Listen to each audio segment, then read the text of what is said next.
Today I'm going to talk to you about the correlation between hair and my ability to talk. I'm going to tell you a tale, I'm going to tell you a story today, something that I personally would never ever have considered having the ability to tell you about, to talk about. I even stuttered there when I was about to say it because of the thought process going on in my head about just saying this out loud. But I think it's important to actually talk about things like this because I read the comments on past videos and I see how important many of these topics are, particularly to men, not to shy away from the many women who contact me, send me messages, but for the men, especially the quiet ones that watch these videos and then we'll go away and think about it, but I maybe don't hear from through the likes of the comments. So what am I talking about today? A topic that I've spent my whole life pretty much dealing with, and that's a condition known as alopecia areata, a little tricky to say. And alopecia is effectively hair loss. Not hereditary going bald in your 30s or your 40s kind of hair loss, but some kind of condition, an autoimmune condition, which can be linked to gut health, can be linked to overall health, mental well-being, and how that manifests in your body. There are many different versions of alopecia. The most famous one would be totalis, which you might remember somebody called Duncan Goodhue, which was a super famous swimmer back in the 80s, who went to the Olympics but was completely bald, hair, eyelashes, body hair, everything. That's totalis. That's when your body simply rejects the growth of hair. That wasn't my condition growing up. I had alopecia areata, which basically means spots across your hair. It may affect other parts of your body, and with me as a child it did. So where did this come from? Where's the correlation here by my opening of my hair and my ability to talk? Well, I'm going to tell you in this video exactly how I got here. And I'm doing this because it's immensely uncomfortable for me to talk about, despite how I'm going to take you through this journey.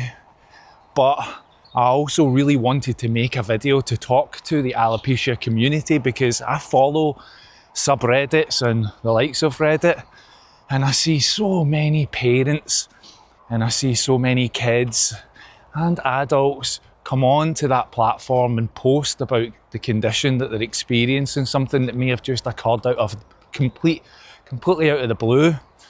All I've been dealing with it for years, and I hear and I read about the frustration, and I really recognise that. It feels at times like hopelessness, right? Now let me explain. Where does this start from? When I was about 9 years old, I developed the condition of alopecia areata. It started as patches at the front of my hair, and at the time I was very young and it was very hard to process, but my parents had gone through a very difficult separation. It was the early 80s. They definitely weren't good to each other in that time period. And my brother and sister, who were older, were able to get out of the house and, be away from it, be away from the chaos that was going on at home with my parents going through this, what would eventually be separation and divorce. But I was too young. I was stuck at home. I had to listen to it. I had to hear what went on, the late night arguments, everything that was stressful to deal with, and I would lie in bed at night listening to the fights. And then eventually when they separated, my mother left, and my father eventually applied for custody of myself and my brother. My sister was old enough, she didn't need to be considered in a custodial battle, but my dad gained custody of us and started to raise us, and it felt like normality. Whatever normality in a divorce, separation, your mother gone from the house would be like, but at least some kind of normal life. But very quickly I developed these spots all over my hair, and I didn't know what to do with it, and my dad didn't know what to do with it, and we would start to go to the doctors, and that's when it was diagnosed alopecia areata. And at the time the doctors just really had no clue what to do with it, right? I would go see specialists, dermatologists, I would go all over Glasgow and East Kilbride, and it was quite a difficult period because I felt on a daily basis going to school humiliated. Felt like I had to cover it up, right? My dad was a school janitor and sometimes worked at the schools that I would be going to, or the school that I went to. And my dad would have a quiet word with some of the teachers, kind of let them know what was going on. And in return of that, I would sometimes in classes be allowed to wear a baseball cap. Now, I know some of my old schoolmates watch these videos, and I have never spoken about this publicly. I've spoken to close friends about it in the years where I gained the confidence that I could do that. But I never really talked about it at school, and I hid it, and I was a deeply shy kid at school. And I would go into some classes and teachers would be okay with it, and I'd sit with my cap on and I would feel comfortable in my space, my hidden space. But I would also go into some classes and the teachers would just immediately call me out and say, "Nah, get that off. We don't wear caps in this class." And that would just be a whole new world of me sitting there, dealing with it. And I would get, I don't want to say bullied, because bullied's a difficult word, but I had a couple of people that I would run-ins with on a regular basis who just couldn't let it go. And I discovered years later also why they were like that, and they had their own trauma. They had their own backstory, and them using their own tactics in school to deal with their own issues was fascinating for me to learn about in later years. But I had one kind of nemesis at school who would go out his way to make it a big deal in every class that I went into. And ultimately we would fight because I would not take that lying down. And it only really ever came to an end when one day I was able to best him, and it stopped after that. But I always dealt with it. But I would put myself into difficult situations in life to try and test myself mentally, test my character. And so I started playing football as a kid. I couldn't wear a baseball cap when I was playing football. So I would have my hair out and I would have my patches, and you would just immediately look ill, right? People would just immediately think there was something wrong with you. This was the thing for me about alopecia. It's so visible, right? Now, I go through life thinking, well, I know inside my head and inside my heart that everybody has something wrong with them. And for some people, it will be visible. And in my case, patches on my hair from 9 years old. And for other people, it'll be something internal that others don't know about that they're dealing with. But the way that lives inside your body and inside your mind doesn't change, right? You're still dealing with it the same. And so when I see these kids on Reddit talking about it, I feel like, God, I really want to do something. I really want to post something to say, life will be okay. It will be tough. You'll build mental fortitude out of this, but life will be okay. Life will carry on. Your hair won't make that much of a difference. So as a kid, I started learning to play football, and then I became the team captain. And I'll tell you, there wasn't a day that would go by that I wouldn't think about it. Let me give you an example. This lives rent-free in my head still, right? But when I was about 14, I was called to the halfway line to toss the coin to decide who was going to kick off and play which way, right? And the referee, who I knew, local referee, turned to me and shouted, "Come on, Baldy, get up here and toss this coin." And I'll tell you, see that whole game from about 14 years old till now, I still think about that. I still think about what was in his mindset to turn around to a kid and say, "Come on, Baldy," and do it in front of not only his own team, but the away team, right? And then have to play a 90-minute match as the team captain, thinking about why an adult would say that to a kid, what his goals were in doing that. Was it humiliation? Was it just a stupid slip, like something he thought nothing of, and probably and definitely won't now? But here I am telling you about it on a YouTube video. That's how much that kind of interaction would live with me. And so, you know, as a kid, I would be thinking, how am I going to go through life? How am I going to get a job, a girlfriend? How am I going to do all of that looking like there's something the matter with me, that I'm ill? And that is effectively why I am who I am, right? Because if you remember Friends, TV show Friends, Chandler Bing. Yes, back then I used humor as a defense mechanism. Thank God I don't do that anymore. Would talk about his sarcasm and his wit and how it was effectively a defense mechanism that he had acquired having dealt with his parents' divorce. And see, when I heard that little bit of comedy, I was like, huh, that's fascinating. Because as I got to the age of about 15, I started to become very quick-tongued.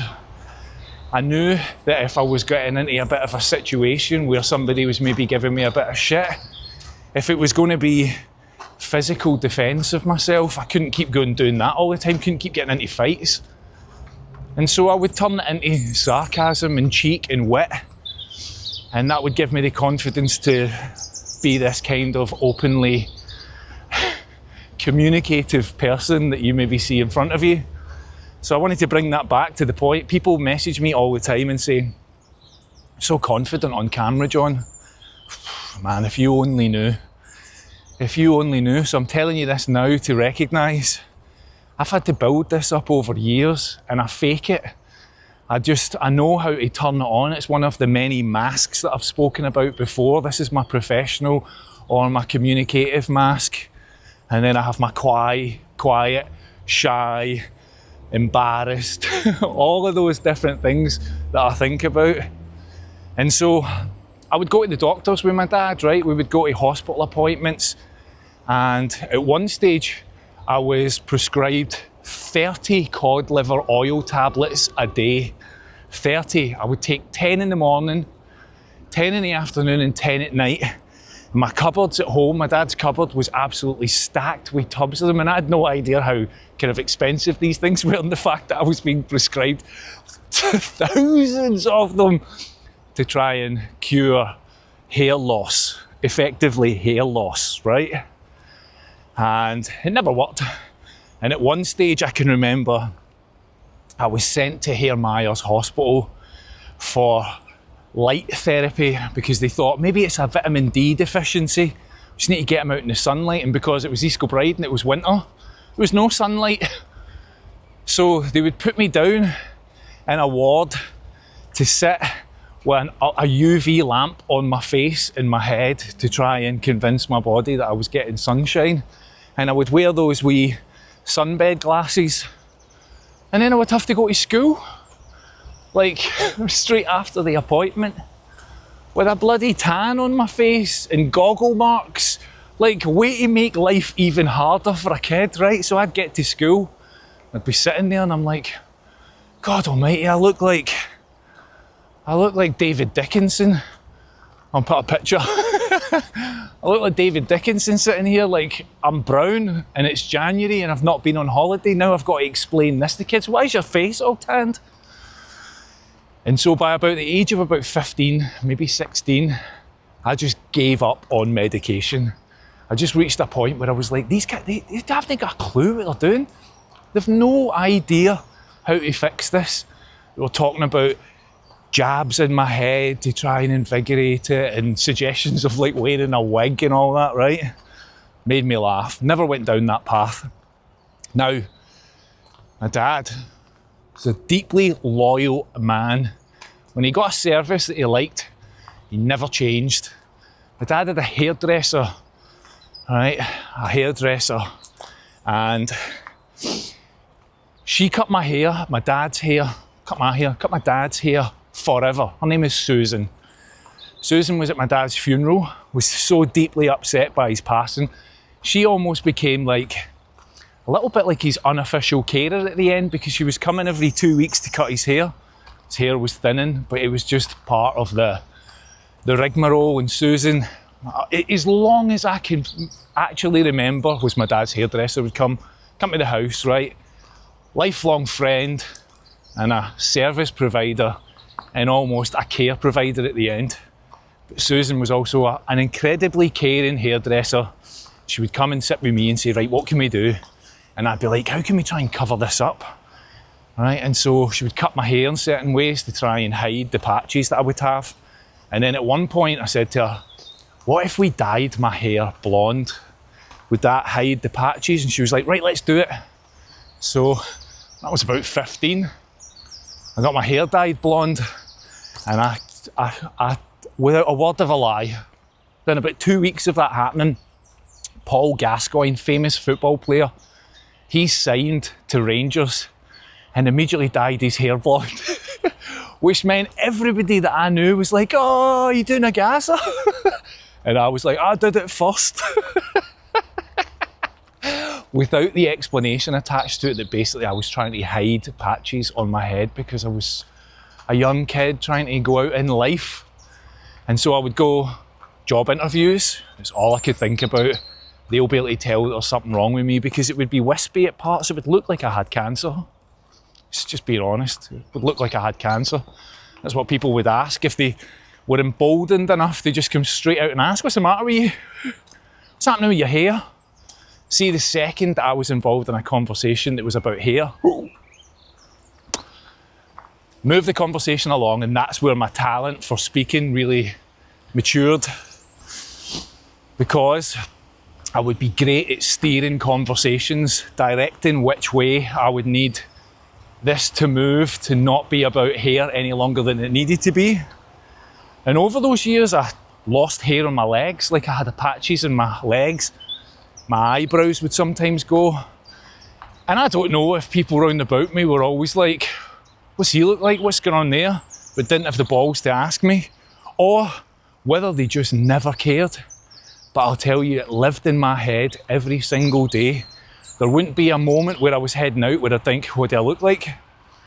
And so at about the age of 18, I decided that I would just shave my head. Now, when I mean shave, I don't mean like this, right? Because this to me is like growth. But I would shave it right in with razors every day, sometimes twice a day, because then it would just be like I had a shaven head. But I would always have these areas that would just be patchy where hair just couldn't grow in. The top of my crown here is the ultimate section, right? You don't see it on this camera because I'm front facing.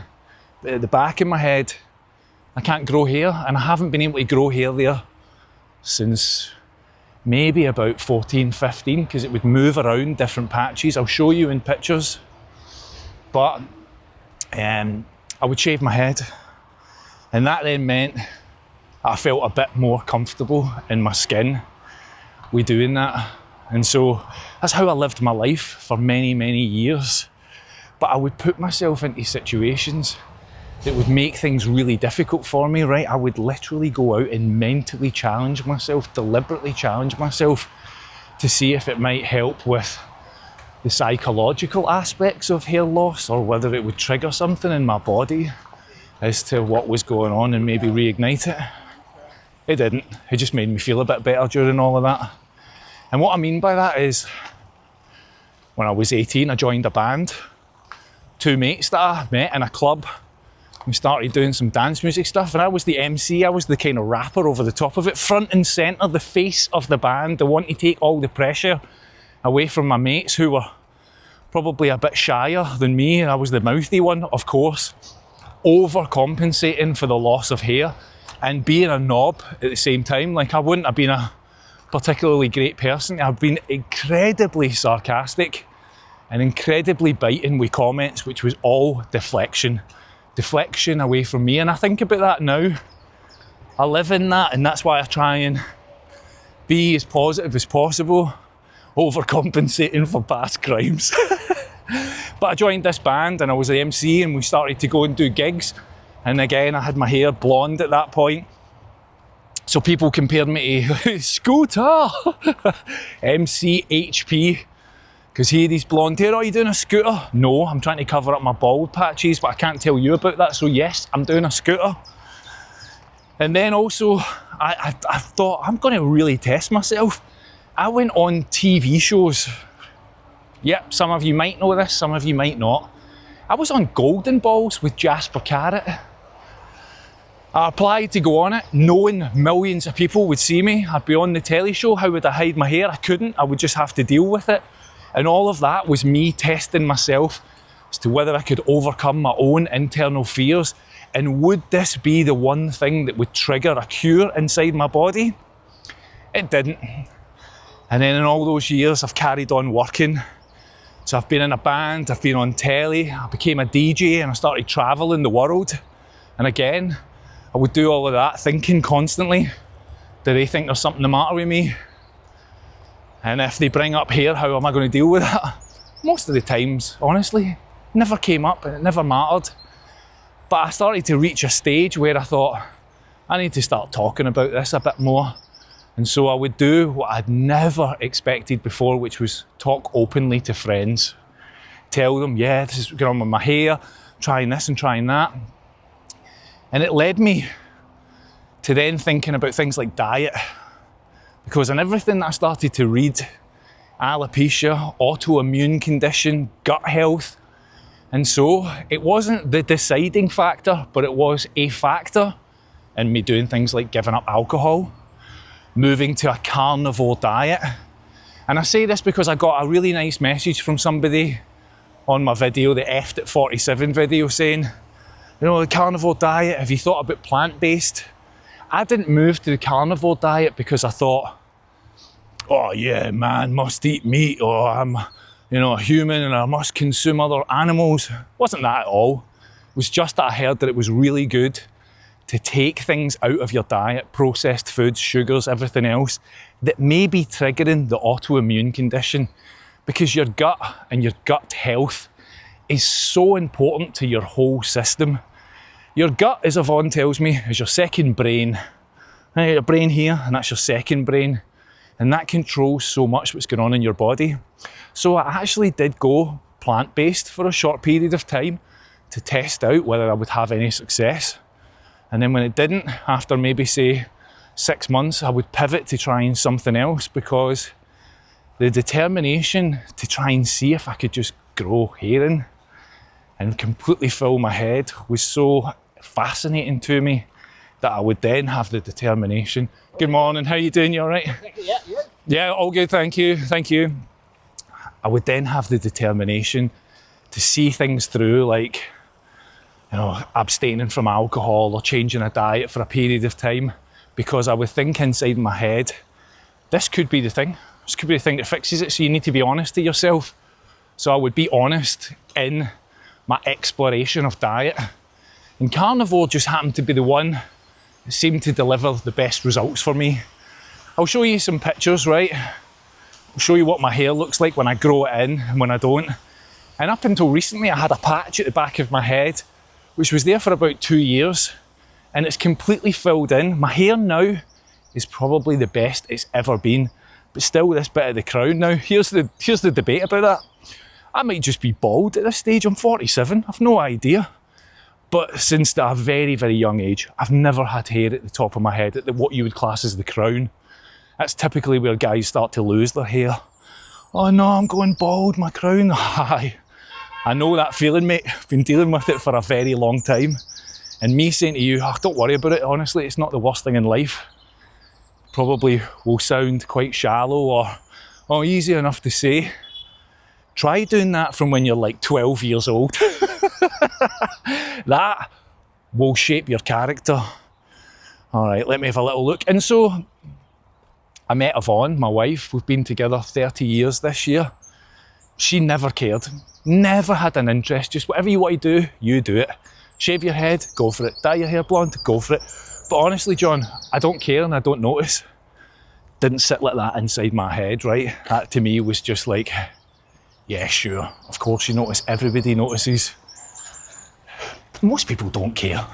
They've got their own issues going on. You know, they barely spend a few seconds thinking about you. You know, not in a cruel way, I don't mean that in a cruel way, but in reality, everybody's got their own things going on. So yeah, onto things like golden balls, right, just to really put myself out there. I didn't win, by the way. I got voted off second. I was absolutely raging. 2 women took me down. And then they absolutely ate each other up at the end when they had to do the split or steal thing, if you remember that. It was brutal. They called each other horrific names on set. They had to shoot it multiple times because one of them was like, yeah. Wild to watch. Thank God I didn't win. And then it brings me through to like now, right? I've got this YouTube channel and I see people say, oh, I want to be able to talk on camera, but I don't have the confidence. How do you do it? I think about all of that. And this, me coming and talking to you and sharing this, it's like a test for me. It means that I can share it out loud. And now I think, well, everybody that clicks on this video will know that I've got something wrong with me. That's how you could see it, right? And in my head, I just think now, I just don't care. Like, who cares? I would never have grown my hair like this. I know this looks short, right? I would never have grown my hair like this and gone outside up until a few years ago when I just stopped caring. I just stopped giving an F as to what people might think or their perception of me, because I just am who I am. I'm covered in tattoos, I'm 6 foot tall, I've got a shaven head. You know, that carries some stereotypes attached to it. Oh goodness. And then with those stereotypes, I have to try and make up that with personality to not be the stereotype. But I wanted to post this because life goes on. You have to make the most of it, and the longer you sit around thinking about all of this, the worse you make it for yourself because you just live in your own head. So I'm going to share this video to that alopecia community with the hope that there might be a parent out there who sees this and thinks, look, life is not over by just not having your hair. I've told you in other videos, I ended up becoming a European sales director. I was bringing in tens of millions of pounds for the company. I would go and see endless customers. I'd go to events and stand on stands. I've done keynote speeches, and every time there has always been a percentage of my hair follicle challenges that have lived with me in every one of those moments, but I've had to overcome them. Because how could I say, I need to back out because I can't grow hair? No, you have to just get on with it and be the person that you can be regardless of what you feel might be holding you back. All right, and now look, tell you where we got to, right? I was, up until years ago, shaving my head. And I would do that daily, sometimes twice a day, depending on what I had going on. If I was going to a works do in the evening, I would think, I've got to hide this, got to hide this. And I would change it, right? And then I just stopped. I was like, what am I doing? I can't be bothered doing this every single day. It's exhausting. Not good for my skin either.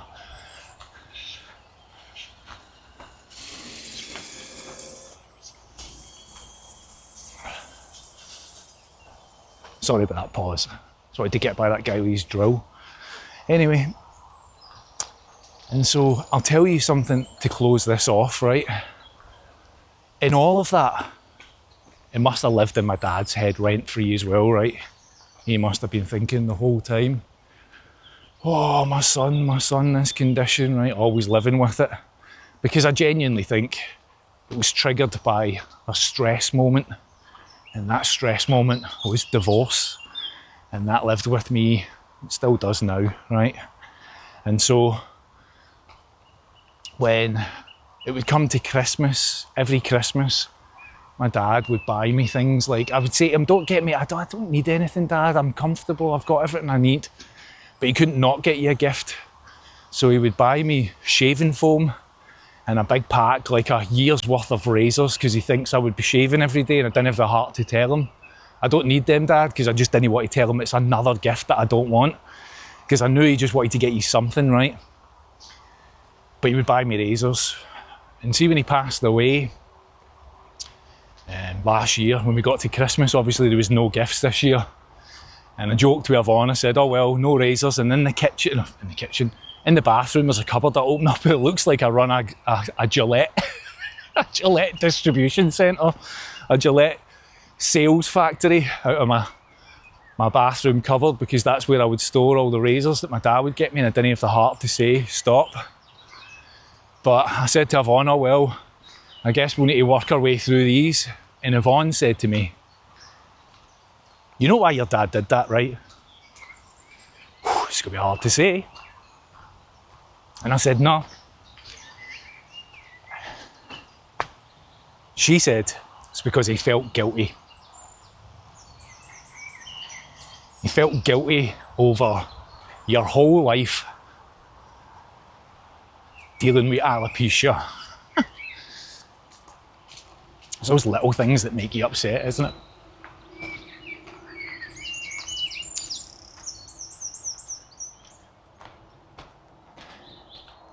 And isn't it funny, right, that what I perceived as dealing with just solely on my own was also living rent-free inside my dad's head,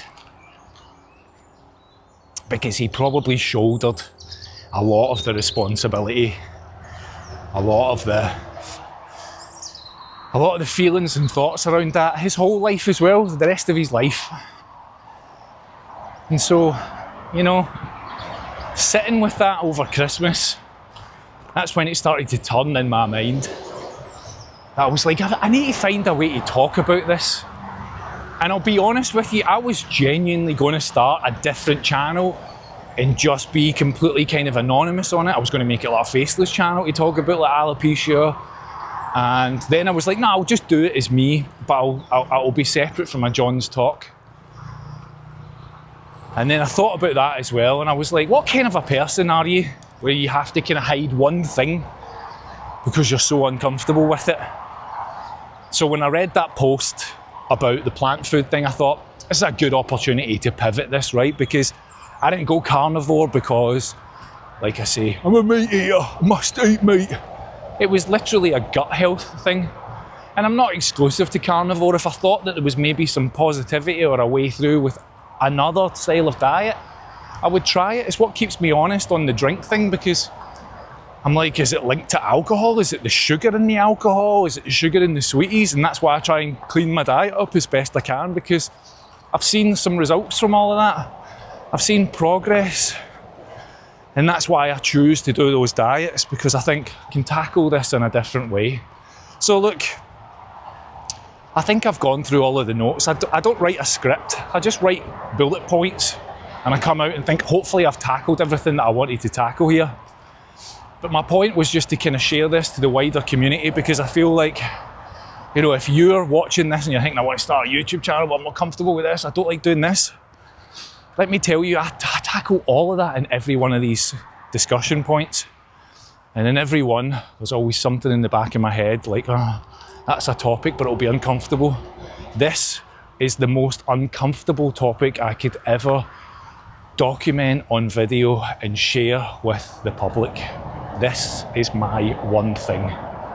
And now it's gone, because you'll all see it, other people will see it, and they'll know. And friends of mine that probably don't know this because we've never talked about it, who see it will be like, huh, probably didn't know that.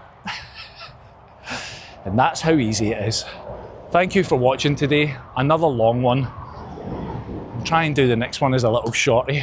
Have a great day, everyone. See you in the next video.